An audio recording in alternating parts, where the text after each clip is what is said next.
Na reunião de família do último domingo, minha nora serviu vinho fino para a própria mãe e me mandou lavar a louça como se eu fosse a empregada.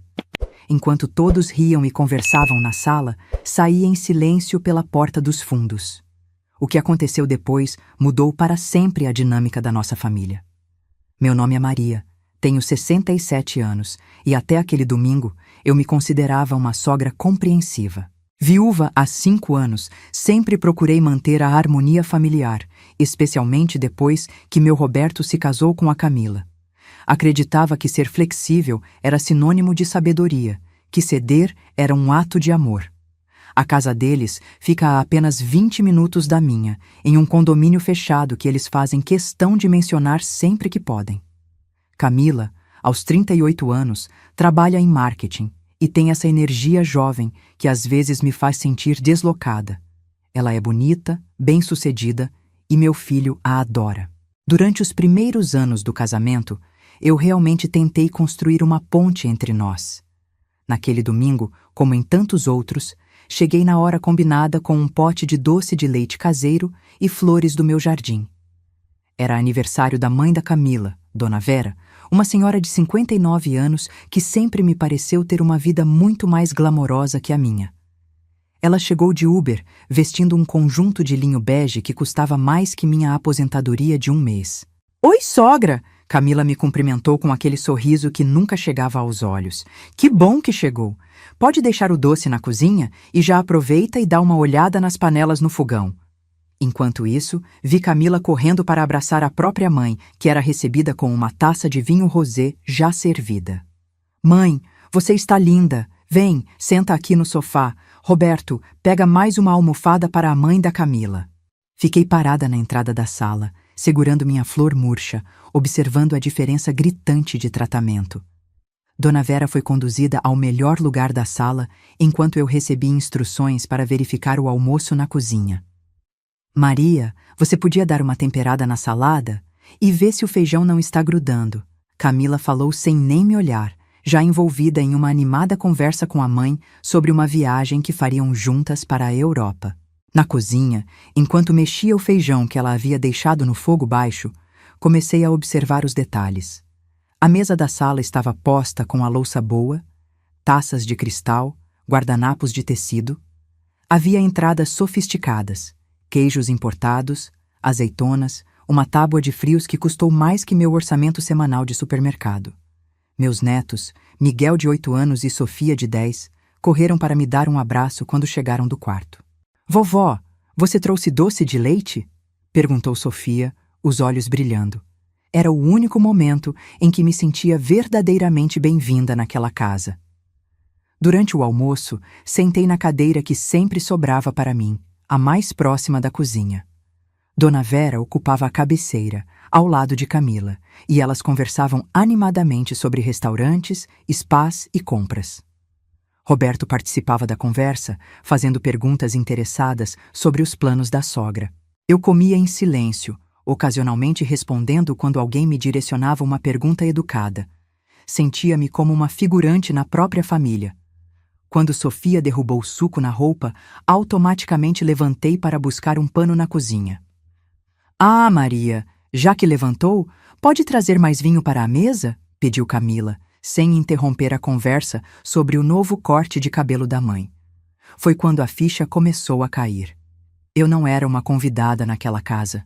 Eu era uma funcionária não remunerada, sempre disponível para resolver os pequenos problemas, enquanto as outras mulheres eram servidas e admiradas.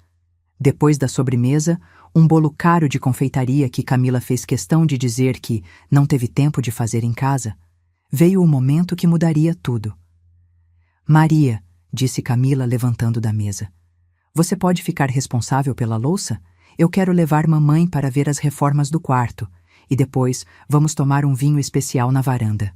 Dona Vera se levantou, recebendo o braço da filha como apoio. "Que filha cuidadosa você tem, Roberto", eu escutei ela dizer enquanto se dirigiam para o quarto. Sempre tão atenciosa comigo. Fiquei sozinha na sala com uma mesa cheia de pratos sujos, taças com restos de vinho e sobras de uma refeição da qual participei apenas como espectadora e funcionária. Meus netos haviam ido brincar no quarto. Roberto acompanhava as mulheres no tour pela casa. Olhei para aquela bagunça e, pela primeira vez em 5 anos de casamento do meu filho, uma pergunta me atingiu como um raio. Por que eu aceito isso? Peguei minha bolsa, deixei as flores murchas sobre a pia da cozinha e saí pela porta dos fundos. Ninguém percebeu. Todos estavam ocupados demais admirando as reformas e saboreando o vinho especial que nunca foi oferecido para mim. No caminho para casa, dirigindo pelas ruas familiares do meu bairro, as memórias começaram a se organizar na minha mente como peças de um quebra-cabeças que eu havia me recusado a montar durante anos. Lembrei do Dia das Mães do ano anterior. Camila havia organizado um almoço especial e pediu para eu chegar mais cedo para ajudar com os preparativos. Passei a manhã descascando batatas e organizando a mesa enquanto ela se arrumava. Quando os outros convidados chegaram, eu estava suada, com um avental, e Camila apareceu impecável para receber os elogios pelo almoço que eu havia ajudado a preparar. "A Camila é tão prendada", comentou uma das amigas dela. "Conseguiu preparar tudo isso sozinha." Camila sorriu e agradeceu, sem mencionar minhas 3 horas de trabalho na cozinha.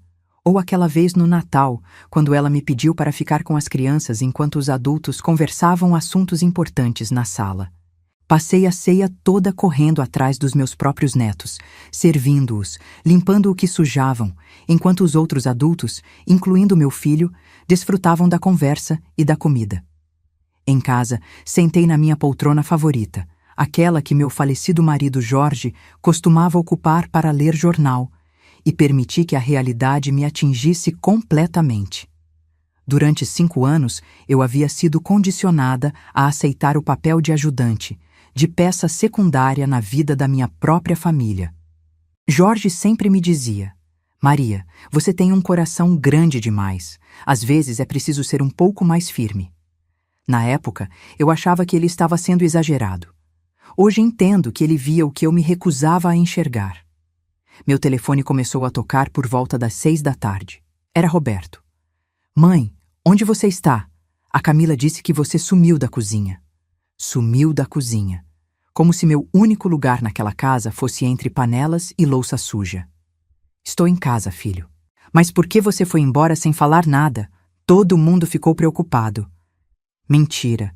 Se estivessem preocupados, teriam percebido minha ausência antes de 6 horas. Não me senti bem e resolvi vir para casa.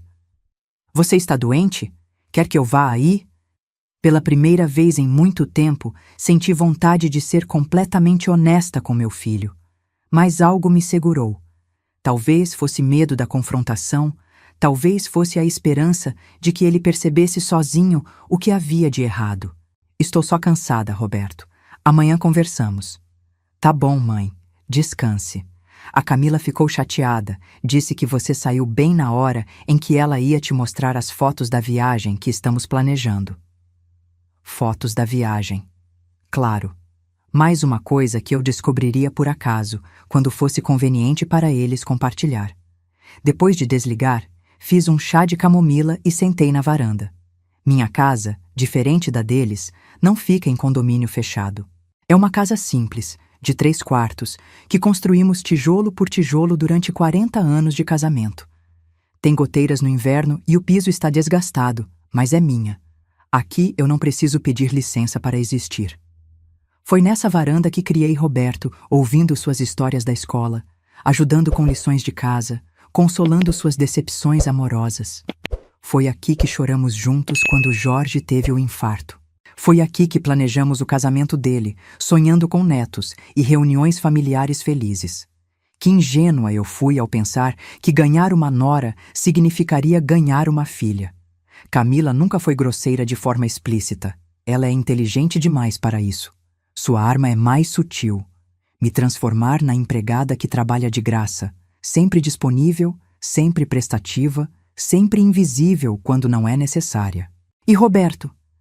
Meu filho, que eu criei para ser respeitoso e justo, simplesmente fecha os olhos para o comportamento da esposa.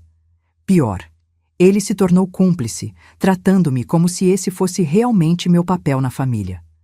Naquela noite, pela primeira vez em 5 anos, não liguei para dar boa noite para os netos. Não enviei mensagem perguntando se chegaram bem em casa. Não me ofereci para cuidar deles na semana seguinte.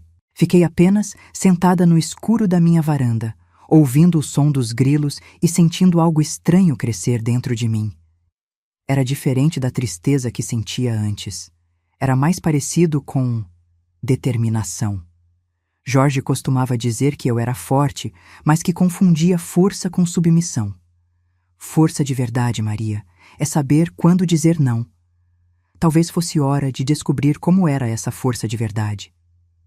A segunda-feira amanheceu diferente. Acordei no mesmo horário de sempre, mas com uma clareza mental que não sentia há anos. Preparei meu café, reguei as plantas e, pela primeira vez em muito tempo, não planejei meu dia ao redor das necessidades da família do Roberto. Geralmente, às segundas, eu ligava perguntando se precisavam de alguma coisa, se os netos haviam almoçado bem, se poderia buscá-los na escola. Era minha rotina semanal: estar disponível, ser útil, manter-me relevante através dos serviços que prestava. Mas naquela segunda, fiquei na minha varanda lendo um livro que há meses estava na mesinha de centro, sempre sendo interrompida por alguma solicitação familiar. O telefone tocou às 10 da manhã. Roberto. Deixei tocar até ir para a caixa postal. Às 11, tocou novamente. Dessa vez, era Camila. Também não atendi. Por volta do meio-dia, recebi uma mensagem de Roberto. Mãe, estou preocupado. Você não está atendendo o telefone. Está tudo bem? Não respondi imediatamente. Fiquei olhando para a mensagem, pensando em como era interessante que a preocupação dele aparecesse só quando eu não estava disponível na hora que precisavam de mim. Às 3 da tarde, durante minha novela preferida, que há anos eu não conseguia assistir inteira, porque sempre tinha alguma interrupção, o telefone tocou novamente. Camila, desta vez mais insistente. Maria, atende o telefone. Precisamos que você busque as crianças hoje. Surgiu uma emergência no meu trabalho e o Roberto está em reunião. Emergência. Interessante como as emergências deles sempre se tornavam automaticamente minhas responsabilidades. Desliguei o telefone. Às 4h30, Roberto apareceu na minha porta. Eu estava preparando um chá e o vi pelo vidro da cozinha, caminhando apressadamente pelo meu jardim, com aquela expressão preocupada que fazia desde pequeno quando quebrava alguma coisa e tentava descobrir como consertar, antes que eu percebesse. Mãe, o que está acontecendo? A Camila disse que você não está atendendo o telefone há 2 dias. 2 dias? Eu o encarei surpresa. Ontem foi domingo, Roberto. Você estava lá. Conversamos no telefone ontem à noite. Ele parou, processando. É verdade. Mas hoje você não atendeu nenhuma ligação nossa. E isso é um problema? A pergunta o pegou desprevenido. Roberto ficou alguns segundos em silêncio, como se estivesse calculando a resposta correta. Bem, é que a Camila precisava que você buscasse as crianças hoje. Ela teve uma emergência no trabalho. E vocês não conseguem resolver essa situação sem mim? Outra pausa. Mais longa desta vez. Conseguimos, claro, mas você sempre ajuda com essas coisas. Sempre ajudo ou sempre assumo as responsabilidades de vocês? Roberto se sentou na cadeira da cozinha, aquela mesma onde ele fazia lição de casa aos 10 anos. Por um momento, pude ver o menino confuso por trás do homem de 35 anos. Mãe, eu não entendo. Aconteceu alguma coisa? Você está diferente desde ontem. Servi o chá em 2 xícaras e me sentei à sua frente. Era a hora de uma conversa que deveria ter acontecido há muito tempo.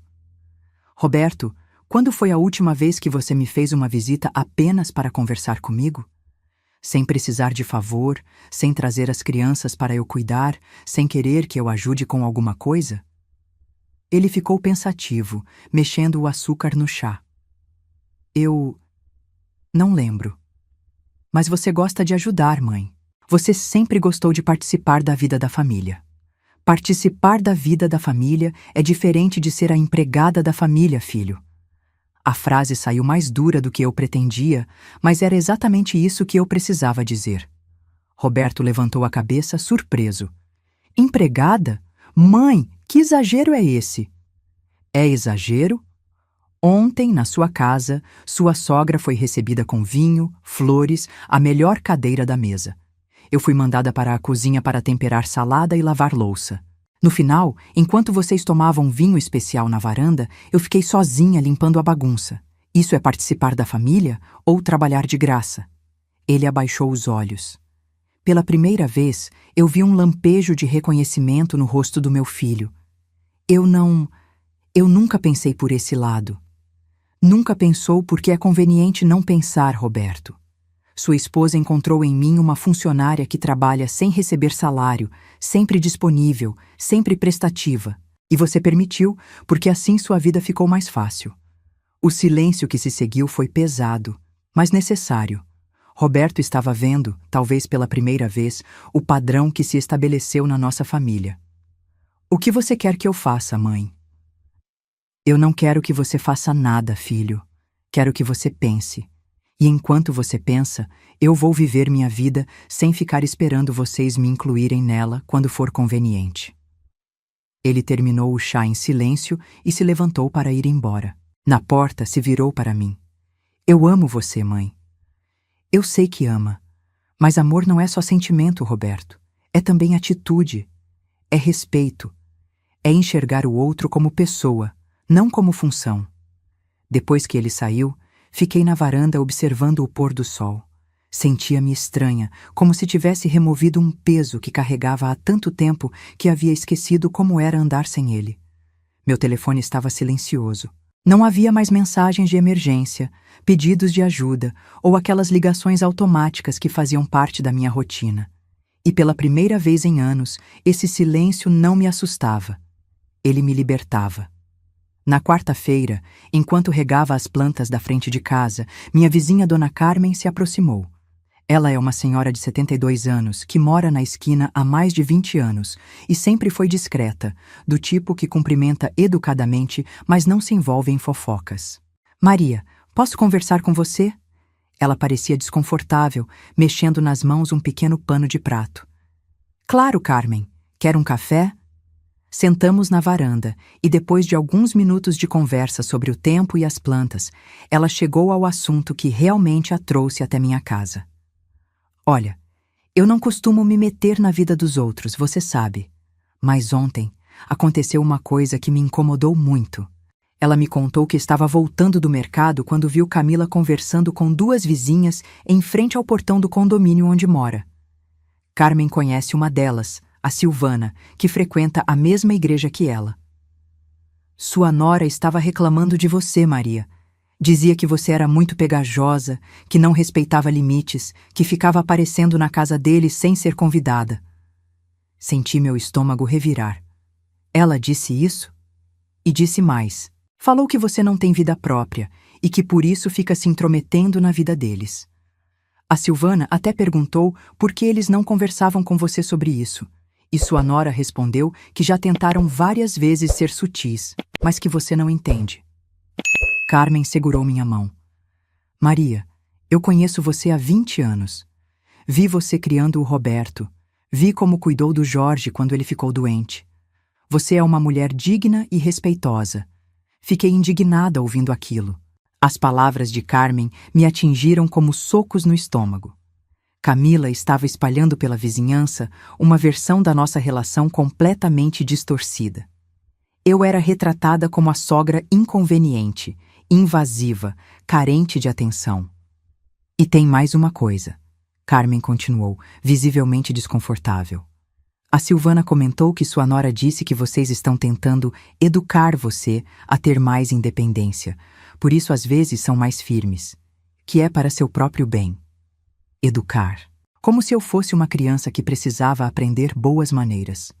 Depois que Carmen foi embora, fiquei na varanda processando aquelas informações. Durante todos esses anos, enquanto eu me esforçava para ser uma sogra compreensiva e prestativa, Camila construía uma narrativa onde eu era o problema. As peças do quebra-cabeças começaram a se encaixar com uma clareza dolorosa. Às vezes que Roberto chegava na minha casa com aquele jeitinho de quem vai dar um conselho. Mãe, que tal você se inscrever naquele curso de artesanato? Seria bom para você ter suas próprias atividades. Ou quando ele sugeria, Por que você não liga antes de aparecer lá em casa? Às vezes a gente está ocupado com outras coisas. Eu sempre interpretava como cuidado, como filho querendo que eu tivesse uma vida mais rica e interessante. Agora entendia. Eram tentativas de me manter à distância, de me condicionar a não atrapalhar a vida perfeita que eles construíram. Na quinta-feira, decidi fazer um teste. Liguei para Roberto e perguntei se poderia passar lá para ver as crianças depois da escola. Hoje não é um bom dia, mãe. A Camila está com dor de cabeça e quer descansar. E no sábado? Sábado vamos ao shopping comprar roupas para as crianças. Que tal domingo? No domingo vocês costumam fazer aqueles almoços em família. É verdade. Que tal você ligar na semana que vem e a gente agenda alguma coisa? Agendar. Para ver meus próprios netos, eu precisava agendar. Desliguei o telefone com uma mistura de raiva e tristeza que quase me sufocou. Durante 5 anos, eu havia acreditado que estava sendo incluída na vida deles por carinho. Na verdade, eu era incluída apenas quando minha presença era útil. Para cuidar das crianças, para ajudar nos preparativos das festas, para lavar louça depois dos jantares. Quando não havia trabalho para ser feito, minha presença se tornava inconveniente. Naquela tarde, fiz algo que não fazia há anos. Saí para caminhar no parque sem avisar ninguém, sem me preocupar se alguém poderia precisar de mim. Sentei em um banco observando outras famílias e comecei a reparar em como as relações funcionavam. Vi uma avó sendo abraçada carinhosamente pela nora, ambas rindo de alguma piada que compartilhavam. Vi um senhor brincando com os netos enquanto o filho e a nora conversavam tranquilamente, incluindo-o naturalmente na conversa. E entendi que o problema não era eu ser sogra. O problema era eu ter aceitado ser tratada como alguém que não merecia respeito básico. Durante toda a minha vida, fui educada para ser compreensiva, para não incomodar, para me adequar às necessidades dos outros. Quando Jorge era vivo, isso funcionava porque ele me valorizava e me protegia. Depois que ele morreu, eu continuei sendo a mesma pessoa acomodada, mas não havia mais ninguém para me defender. Camila percebeu isso imediatamente, e Roberto, que poderia ter assumido o papel protetor do pai, escolheu o caminho mais fácil: deixar a esposa definir as regras da relação. Voltei para casa com uma certeza que não tinha há muito tempo. Eu merecia mais. Merecia ser tratada com dignidade, ser incluída por amor e não por conveniência, ser respeitada como pessoa e não usada como funcionária. E pela primeira vez em 5 anos, eu estava disposta a lutar por isso. Na sexta-feira à noite, Roberto apareceu na minha porta sem avisar. Estava sozinho, o que era raro. Percebi que ele parecia cansado, como se tivesse passado a semana pensando na nossa conversa de segunda. Posso entrar, mãe? Preparei um café e nos sentamos na sala. Ele ficou alguns minutos olhando para as fotos na parede. Aquelas mesmas fotos da infância dele que sempre arrancavam sorrisos quando os netos as viam. Eu conversei com a Camila sobre o que você disse. Esperei em silêncio. Havia aprendido que, às vezes, o silêncio é mais poderoso que qualquer argumento. Ela ficou muito chateada. Disse que sempre te tratou bem, que você está exagerando. E o que você acha, Roberto? Ele suspirou fundo.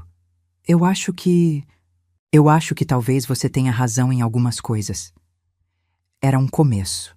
Pequeno, mas era um começo. Algumas coisas? Tá bem. Talvez você tenha razão em muitas coisas. Ele me olhou diretamente.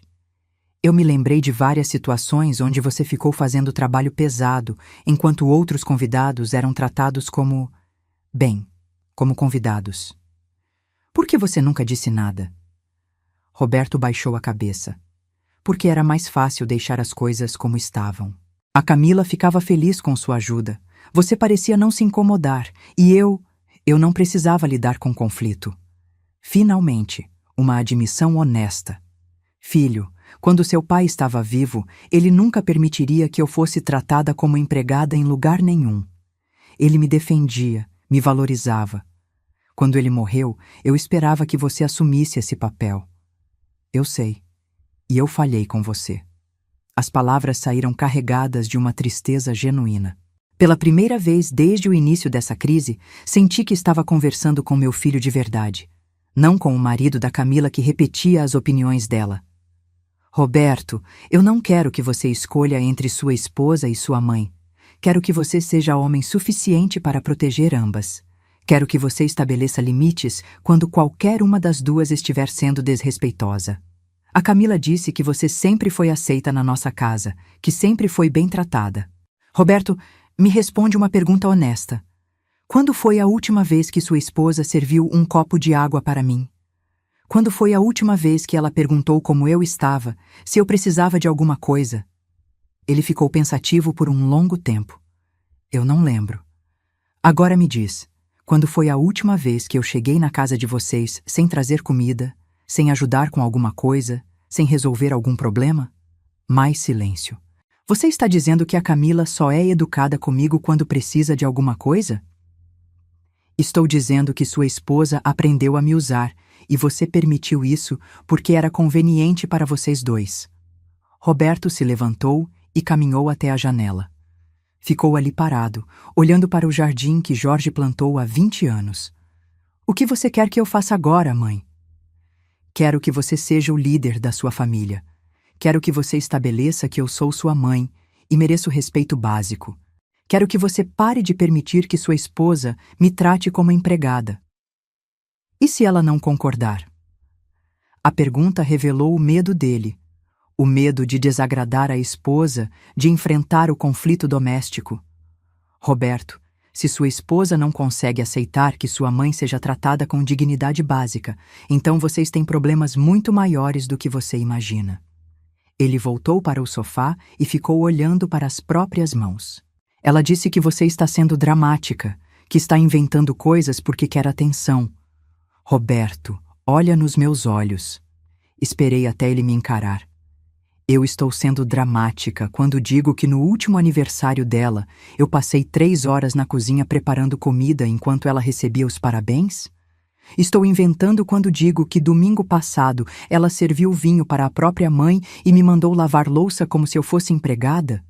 Ele não conseguiu sustentar meu olhar. Você sabe que eu estou dizendo a verdade. A questão é se você tem coragem de admitir isso para si mesmo e fazer alguma coisa a respeito. Roberto ficou mais 1 hora comigo naquela noite. Conversamos sobre coisas que não falávamos há anos, sobre como ele se sentia em relação ao casamento, sobre a pressão de manter todos felizes, sobre o medo de confrontar a esposa. Quando ele foi embora, me deu um abraço apertado. Eu te amo, mãe, e vou consertar isso. Não faça por mim, Roberto. Faça porque é a coisa certa a fazer.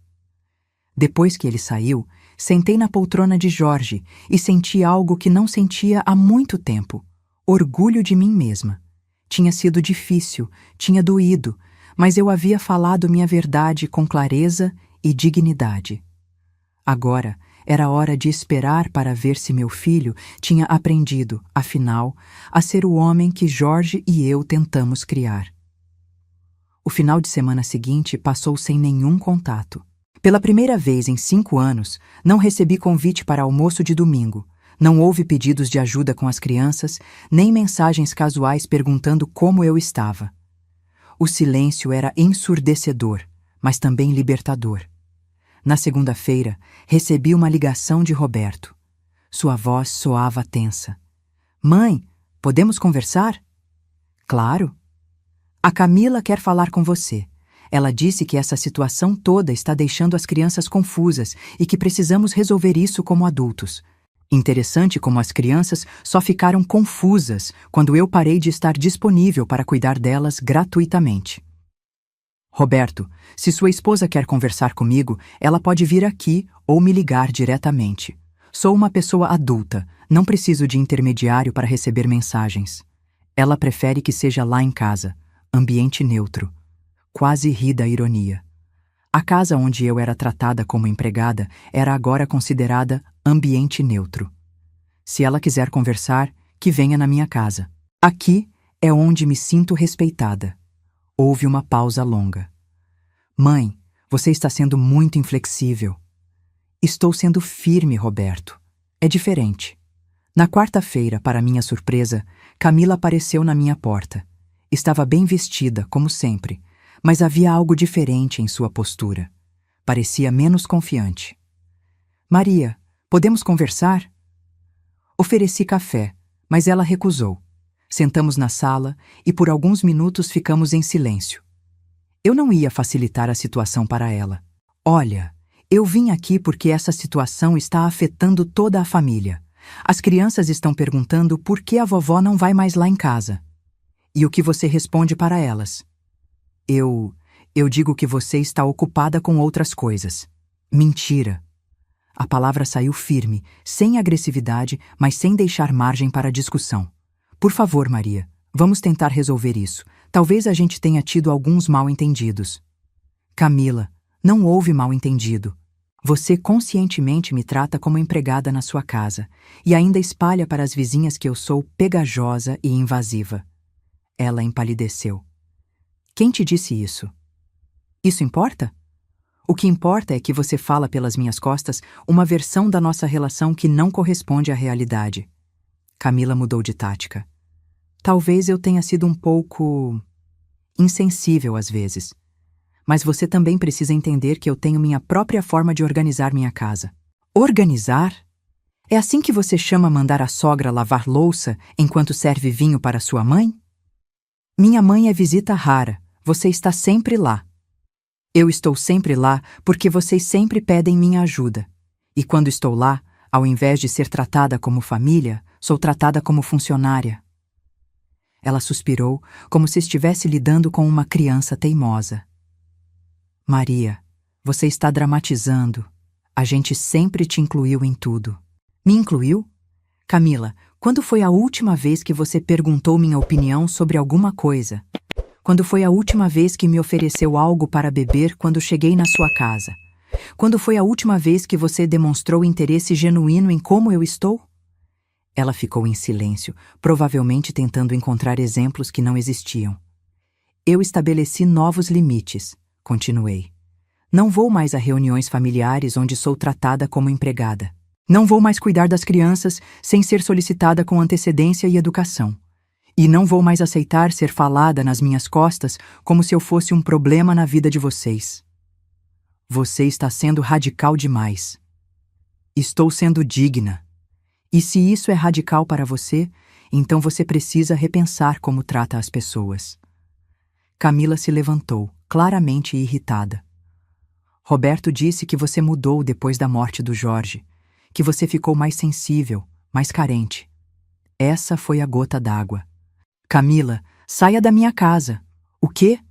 Você ouviu. Saia da minha casa agora. Maria, eu só estava tentando explicar. Você estava tentando me manipular usando a morte do meu marido como argumento. Isso é baixo demais, até para você. Ela saiu, batendo a porta. Mas pela primeira vez em 5 anos, eu me senti verdadeiramente poderosa. Naquela noite, Roberto me ligou, alterado.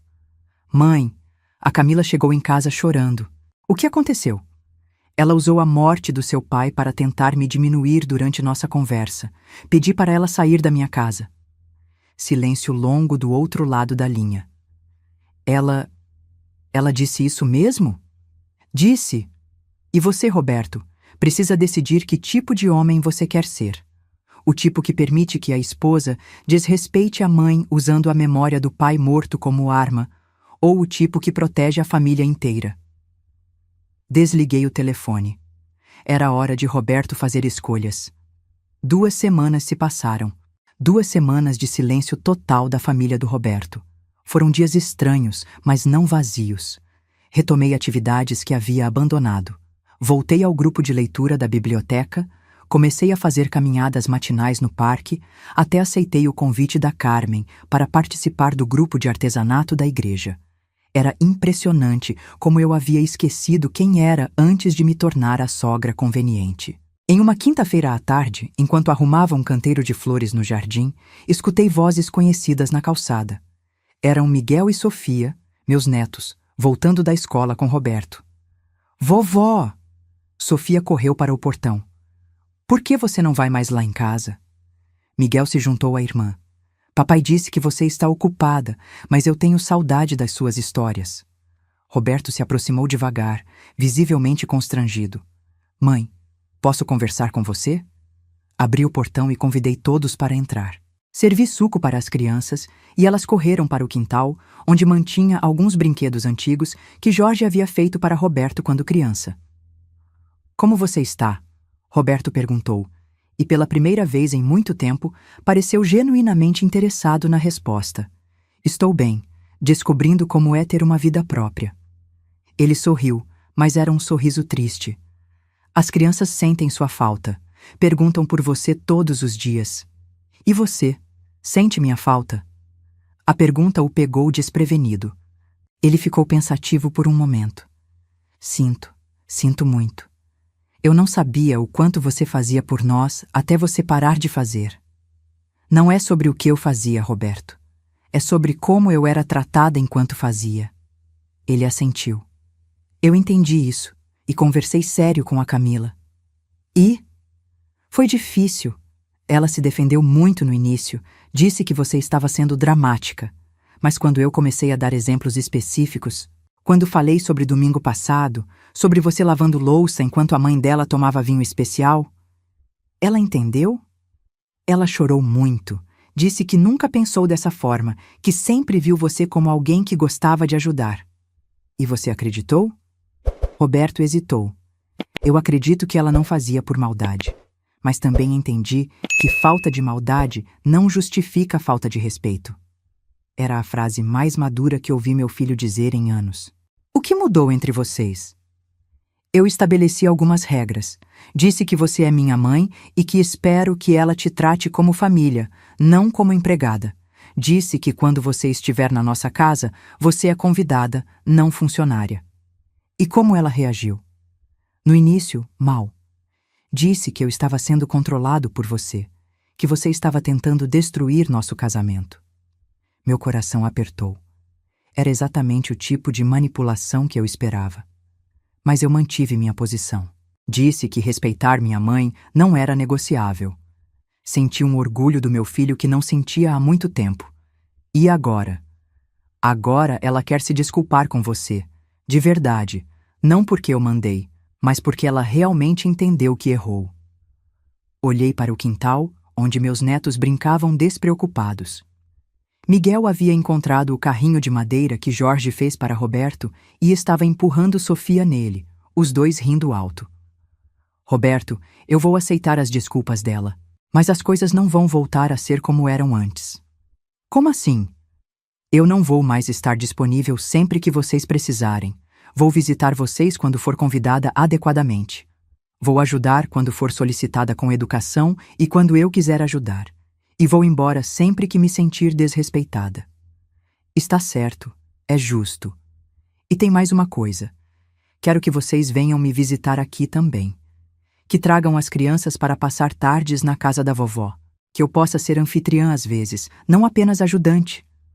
Roberto sorriu. As crianças adorariam isso. No sábado seguinte, Camila veio até minha casa, sozinha. Estava sem maquiagem, vestida de forma simples, muito diferente da mulher impecável que eu conhecia. Maria, eu vim me desculpar. Não foi uma desculpa dramática, cheia de lágrimas. Foi honesta, direta. Eu nunca parei para pensar em como você se sentia. Sempre vi você como alguém que gostava de ajudar, mas agora entendo que eu aproveitei disso. Te usei. Por quê, Camila? Porque era fácil, porque você nunca reclamava. E porque eu tinha ciúme da relação que você tem com o Roberto. A honestidade dela me surpreendeu. Então você decidiu me diminuir? Não conscientemente. Mas sim, acho que foi isso que aconteceu. Eu te transformei na empregada para você não ser a mãe. Conversamos por 2 horas naquela tarde. Estabelecemos novos padrões para nossa relação. Camila se comprometeu a me tratar como família, e eu me comprometi a respeitar o espaço deles. 3 meses depois, participei de uma reunião familiar onde fui recebida com flores, onde minha opinião foi solicitada, onde sentei à mesa como convidada respeitada. Ajudei na cozinha porque quis ajudar, não porque foi esperado que eu fizesse. No final da tarde, enquanto tomávamos café na varanda, eu, Camila, Roberto e Dona Vera, que estava visitando novamente, Camila se levantou para buscar mais açúcar. Eu vou buscar, me ofereci. Não precisa, Maria. Você é nossa convidada. Era uma frase simples, mas representava uma revolução completa na dinâmica da nossa família. Hoje, aos 67 anos, aprendi que ensinar as pessoas a nos respeitarem não é uma lição que damos uma vez. É um processo contínuo de manter limites, de valorizar nossa própria dignidade, de não confundir amor com submissão. Jorge sempre dizia que eu era forte. Demorei 5 anos após sua morte para descobrir que ele estava certo. E descobri também que nunca é tarde para uma mulher se reinventar, estabelecer limites e exigir o respeito que sempre mereceu. Minha relação com Camila não é perfeita, mas é honesta. Minha relação com Roberto se fortaleceu quando ele aprendeu a ser filho e marido ao mesmo tempo, sem sacrificar nenhum dos dois papéis. E eu redescobri que posso ser avó amorosa sem ser empregada gratuita. Posso fazer parte da família sendo respeitada, não apenas sendo útil. No último domingo, quando todos estavam se despedindo depois de um almoço gostoso, Miguel me abraçou e disse: "Vovó, agora você fica mais tempo com a gente na mesa. Antes você sempre estava na cozinha." Crianças veem tudo. Às vezes precisamos da inocência delas para enxergar nossa própria situação com clareza. Hoje sei que o verdadeiro amor familiar não é aquele que exige sacrifício constante de uma pessoa. É aquele que se baseia no respeito mútuo, na dignidade compartilhada, na valorização de cada membro como pessoa única e importante, e que não existe idade para aprender a se valorizar, que nunca é tarde para ensinar os outros como queremos ser tratados. Minha história não é sobre vingança ou vitória sobre a nora. É sobre uma mulher de 67 anos que redescobriu sua força, estabeleceu limites saudáveis e transformou uma família inteira no processo. Porque, às vezes, o maior ato de amor que podemos fazer é nos respeitarmos o suficiente para exigir que os outros façam o mesmo. Se essa história tocou seu coração, deixe seu like, se inscreva no canal, comente aqui embaixo de que cidade você é e me responda: no meu lugar, o que você faria? Sua mensagem pode alegrar o dia de alguém.